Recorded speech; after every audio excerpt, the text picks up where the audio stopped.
Hello, F2 Fan 5000 here. Huge day in the world of single-seater racing. So in this website, feederseries.net have released Formula 2, who's going where in 2026. So they go behind the scenes and they talk to the people in the know, team representatives and stuff, and they're detailing who's going to be driving where next year. And these driver lineups are explosive, I would say.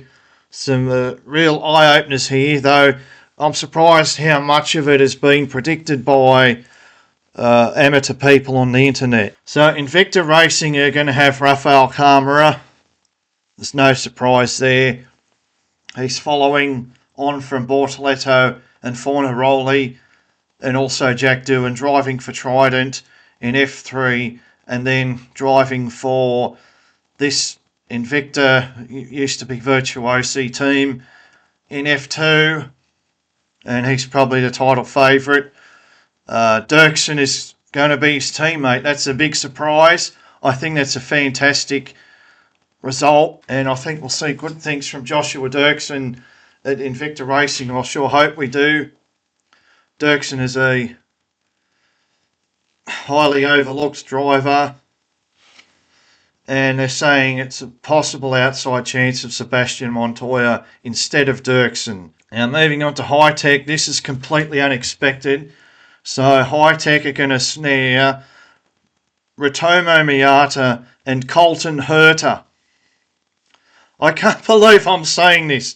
They're going to have a Super Formula champion who has been struggling in F2, it must be said, and Colton Herta at Hi-Tech. Wow. Well, it has been a very strong team. I'm not surprised, and that must be netting a lot of income for the team to have such high-profile drivers. So well done to them. I hope Hi-Tech can turn around the form of Ritomo Miata. Obviously, ART are in a bit of a funk. Now, going to Campos, they're going to have Nikola Solov, as we already know. But he's probably the biggest surprise. His teammate is going to be Noel Leon. And I'm surprised there. To me, Campos is one of the best teams in Formula 2, and they have links with Red Bull. And I would have thought this seat would have gone to a Goethe or I'm sorry, I mispronounced that, an Oliver Goethe or a Tim Tramnitz. But no, it's going to go to Noel Leon, who struggled in 2025. I suppose it shouldn't be too much of a surprise. He's a big money driver, I would assume. I think he's got more talent than he showed in 2025 at Prema, that's for sure. So it'll be interesting to see how he goes. But I think it's unfair on some of the drivers that I just mentioned. So Dams, even I predicted this, going to be Dino Beganovic. No surprise there. Looked at one with the team as soon as he entered the cockpit at the end of 2024. And his teammate's going to be Roman Belinsky. Now that's a big surprise. To me, Belinsky and Noel Leon jumping, so to me they're a little bit like skipping the queue in terms of the good seats. And we're going to see some of the drivers that did well in the 2025 F3 season have in some way missed out. But they're a big surprise there. I thought Belinsky would have stepped up to F3 with Roden, but maybe the Stensauna announcement scuttled that. MP Motorsport, they're going to keep Oliver Goethe, and they're going to partner him with Tim Tramnitz. I think Tramnitz deserves better. He was disappointing somewhat in the second half of the F3 season that just passed. But at the end of the day, Tramnitz is one of the best drivers the last few years in the single-seater world.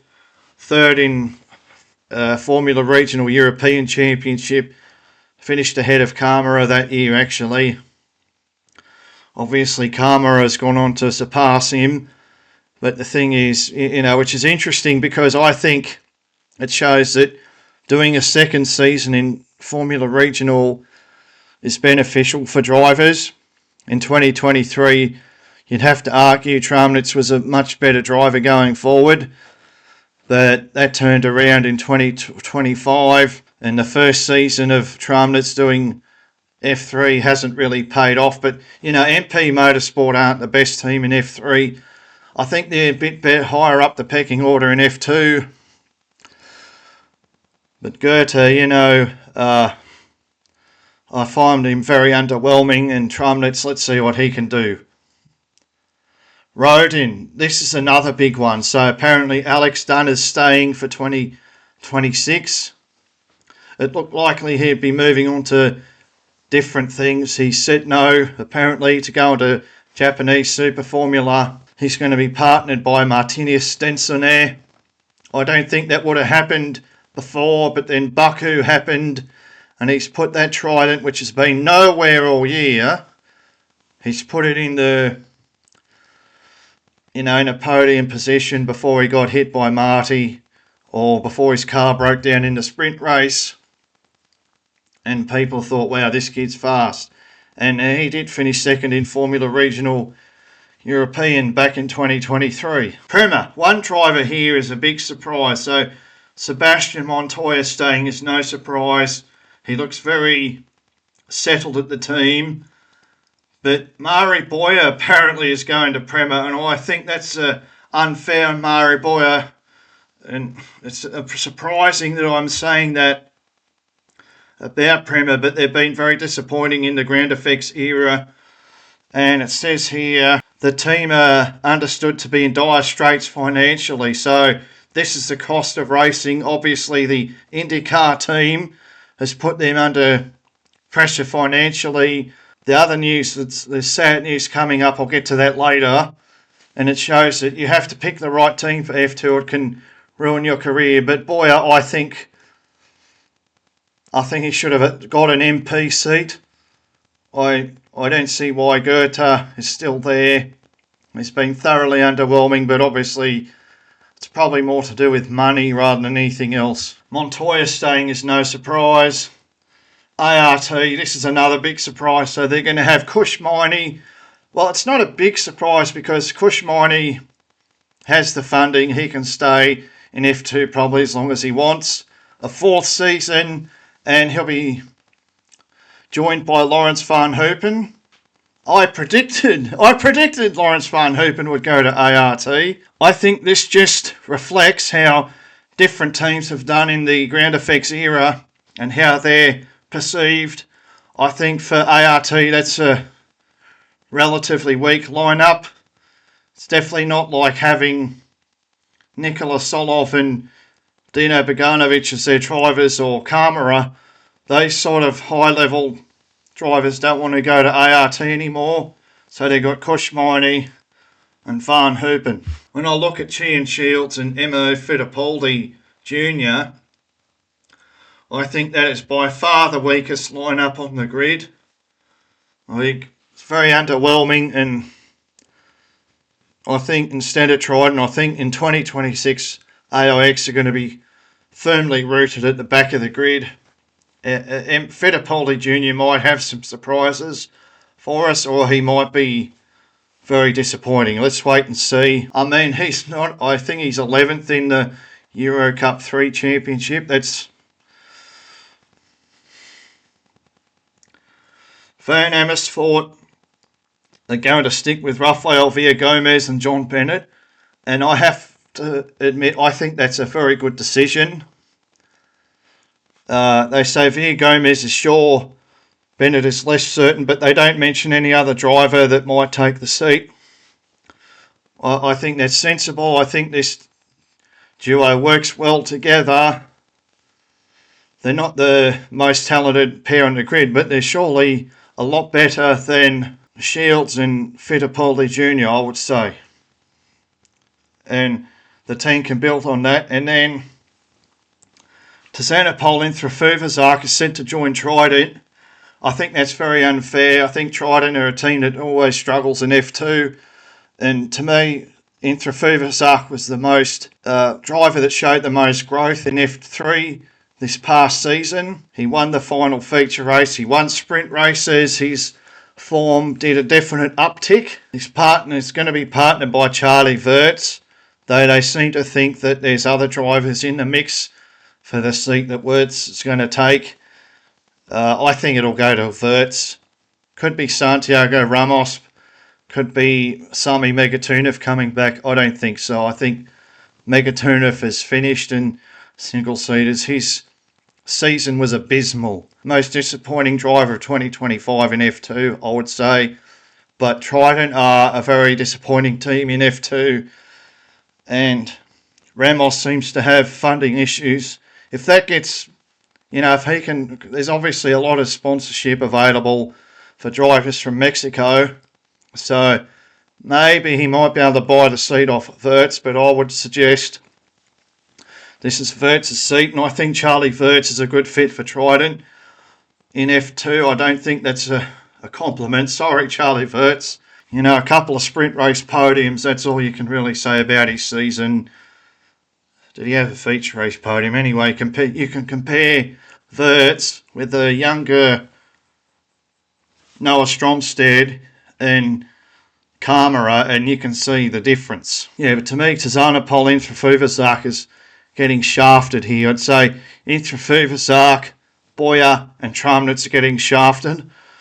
I think it's a finance issue. I think Belinsky and Noel Leon buying those seats further up the grid at teams like Campos and Dams has seen that some of these drivers aren't driving for the team that's necessarily on form. Yeah, and I think Tramnitz should have got the Campos seat next to Solov, and I think Boyer should have been at MP, and Susanna Polin for Fuvazak deserves a better than Trident, in my opinion. He, as I said, showed a definite uptick in form in F3, a definite improvement. And as for my predictions for the F2 lineup, I think the drivers that I suggested it's much the same. It's just the teams, though I didn't have Colton Herder on my bingo card, so that that was one I didn't expect. But as we see for the drivers that such as Noah Stromstead, Turka Tarpanen, Alessandro Giusti, Teofeld Nall finished in the top 10 of the F3 Championship, but are returning. I think that's a good move. I don't think they are ready for F2 just yet. Now, Feeder Series talks about the drivers leaving. They don't really have a lot to say, though, and I think it's a bit disheartening. I think that we should have some news about the drivers that are doing well in F2 this year, that they've got somewhere to go, but it sounds pretty bleak, if I'm being honest. So Fornaroli is apparently leaving, and he's looking for a professional drive, and that's all they say. And they say that Roman Stanek is leaving, and that's it. The driver they seem most certain about is, well, one of the drivers they're certain about is Luke Browning. He's most likely leaving Formula 2, and he'll be going to be a Williams reserve driver. And Lindblad is going to go to Formula 1 with Racing Bulls. And Marty is, they don't say anything. So, Dams, they don't say much about Crawford. All they say is Crawford exits junior single-seaters. Crawford exits junior single-seaters. 5 words. Driver second in the championship, 3 wins. They got 3 or 4. They got 5 words. That's it. Exit single-seaters. That's shocking as well. MP. Shaw's leaving. They don't say where he's going. Roden. Cordeal is definitely leaving for good now. No, I'm not terribly surprised. He's not improving. It's the end of the line. And Gabriele Mini, this is another sad one. I know he's had a struggle first season, but there have been drivers over the years who have struggled in their first season. and bounce back in their second year. And I think that's looks like it's all over for Gabriele Mini. They seem to hint that he might be off to Formula E. Victor Martins at ART, he's going to leave the single-seater ladder. He's looking for a professional drive. Doesn't say which one. AIX, no one there. Van Amersfoort, Trident. Esterson is off to IMSA, at least for the time being. And Sami Megatunov is testing the European Le Mans Series. Just want to reflect a bit more on these lineups. So, yeah, Invicta, that's, you know, we've seen over the past few years that Invicta like to have a number one, number two dynamic at their team. I'm not sure if Dirksen is necessarily going to fit that role with Camara, because I think he could be a very competitive, could be, not necessarily, could be a very competitive teammate. Unless Colton Herta has a really breakout season in F2, just clicks with the car, it's really fast, I can't see someone challenging Rafael Camara. Now, Nikola Solov as a driver, I think, is growing. I'm not sure he can beat Camara to the title, though. I think he could be the nearest challenger. Miatano, Campos, not Leon's a big uncertain for me. Dams, I think they might be strong. I don't know if they're going to challenge for the title. You never know with Bogdanovic. Maybe he just needs the right car. Maybe he needed a season under his belt. We've seen drivers turn it around in their second season, which is why I think it's shocking that Gabriele Mini is gone from F2. I think he's shown it. I mean, this is a driver that is an F4 champion, a Formula Regional runner-up, and an F3 runner-up. We're not talking about a driver that's never achieved those things. MP Motorsport, Gerten Tramnitz, I think... I know MP can be a good team. Let's see how Tramnitz goes. Roden have a very strong lineup. I think, of course, I keep forgetting Alex Dunn is going to be there next year. So Alex Dunn in the Roden could be the thorn in Camara's side. And the ironic thing is Alex Dunn is a few months younger than Camara. So I won't take it so badly if it takes him his second season to beat Camara. And 2026 could be the year of the Red Bull Juniors. You know, if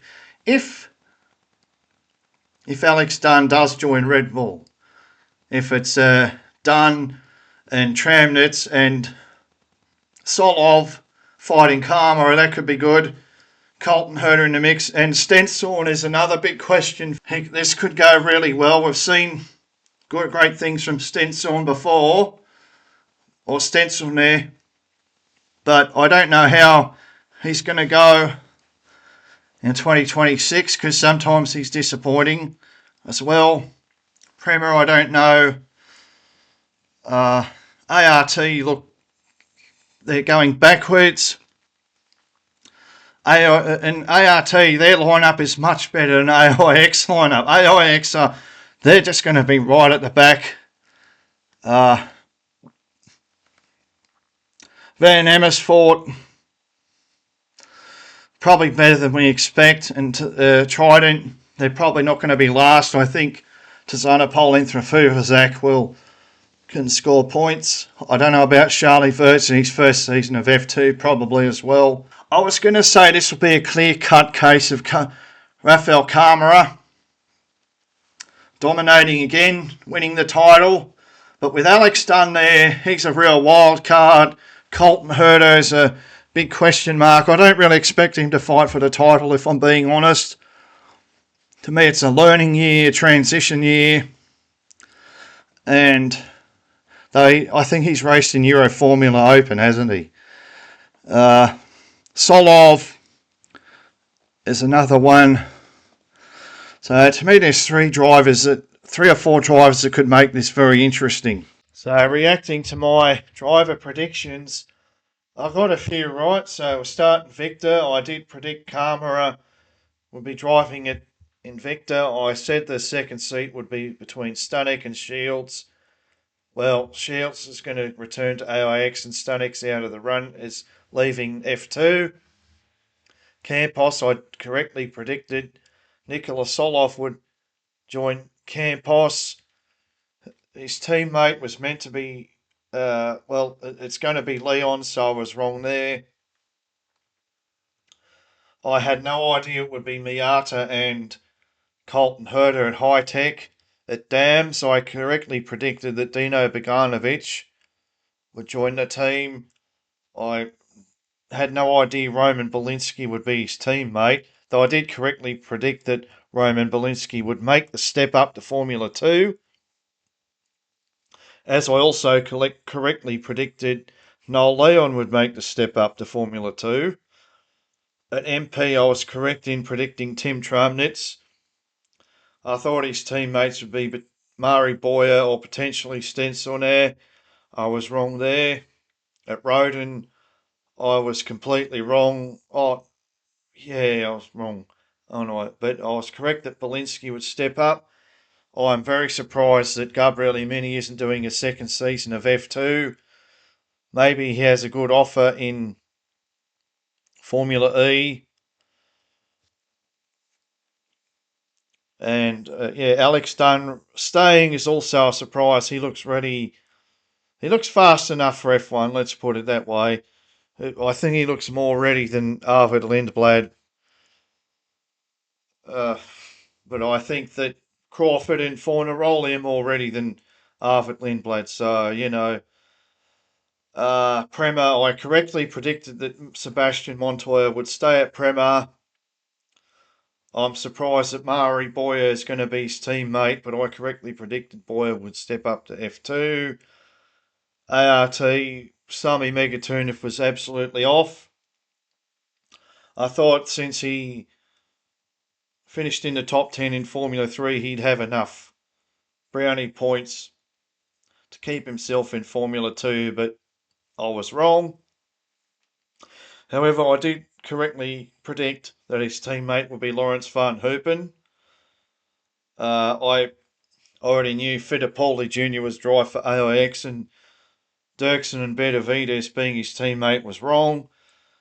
At Van Amersfoort, I correctly predicted that Rafael Villagomez would be staying, and I said that the second seat would go between Ramos and Bennett, and I was correct there as well. Bennett took the seat, and it Trident, I correctly predicted Charlie Verts would be at Trident.